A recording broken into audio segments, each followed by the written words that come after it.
Let's get one thing straight. This is definitely a Tony Hawk game.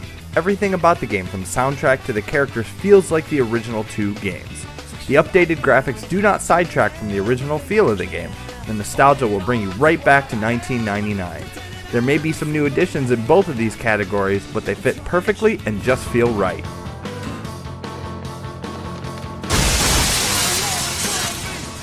Now that we've established that it feels like the 1999 game in its background, I can correctly portray the problems in this game. It feels exactly like the 1999 game. There are no reverts to keep combos going, camera issues, and many other problems that existed when the first game came out. The game was built on a whole new Unreal Tournament engine, and yet the physics feel exactly the same and somewhat broken. Remember how it was difficult to wall grind in the old games even when it was an objective? Yep, that is still there and still frustrating. Just seems like the physics of the game could have been updated.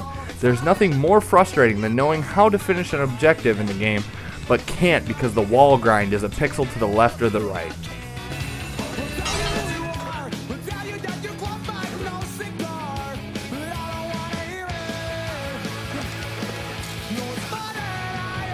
Another problem with the game is the amount of content. There's only really 7 levels taken from the first two games, and unlocking them won't be much of a chore. After about 4 or 5 hours, you will probably have them all unlocked with little to no frustration. There is a ton to do in each level objective-wise, but staring at the same 7 levels, hitting restart over and over again to complete them can get a little damn irritating after a long enough time. If you do happen to stick around and finish all the objectives with a character, you can unlock even more projectives that limit the time per run to 1 minute and are much harder. Again though, you only unlock these after spending a lot of time playing these same levels, and it just seems like filler. The amount of content is there, but the limitation of 7 levels can make it seem boring.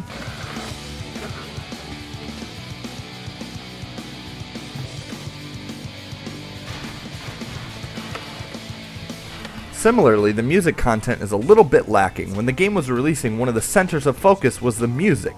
Tony Hawk had direct influence of the music that was in the game, and like I said in the intro, all of the music feels right.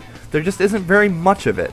After hitting retry thousands of times to get a secret tape on a map, it feels just a little bit more frustrating when you're only listening to 14 songs on random.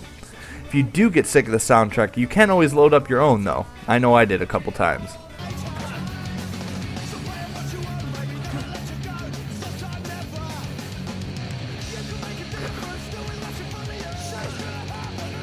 The one area of the game that is not lacking is the multiplayer. Multiplayer Tony Hawk has a special place in a lot of people's hearts, and now they can play it on Xbox Live in a ton of different modes. Big Head mode has players fighting to be the last person to lose their head by tricking and keeping their head small.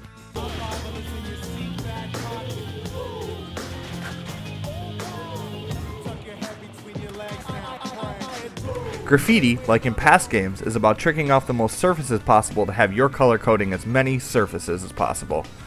Finally, there is a good old trick mode where the highest score at the end of the 2 minutes is the winner. All of these options are good and dandy in the multiplayer mode, but there is one big omission.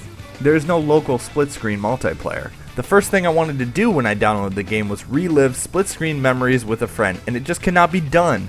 I just don't see why they would leave local multiplayer out. They already have the multiplayer in place for Xbox Live, and that has to be more complicated than the local play. In a game that is fully wrapped up in nostalgia, it just seems weird that they left out a major chunk of the original game.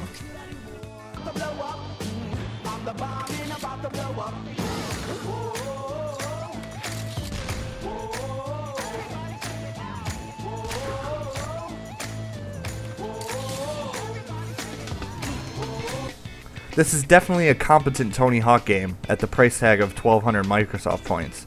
The nostalgia around these first two titles was enough for me to buy it already. For people that don't have strong feelings about the Tony Hawk games though, they may want to pass. 7 levels with an easily repeatable soundtrack will not keep a new gamer's attention very long. A couple new modes and the addition of Xbox Live multiplayer is just not enough for me to recommend Tony Hawk Pro Skater HD to someone that doesn't already have strong feelings for these two games. Make sure to check out Gamers Heroes for all your news, reviews, and other gaming needs. Thank you for watching.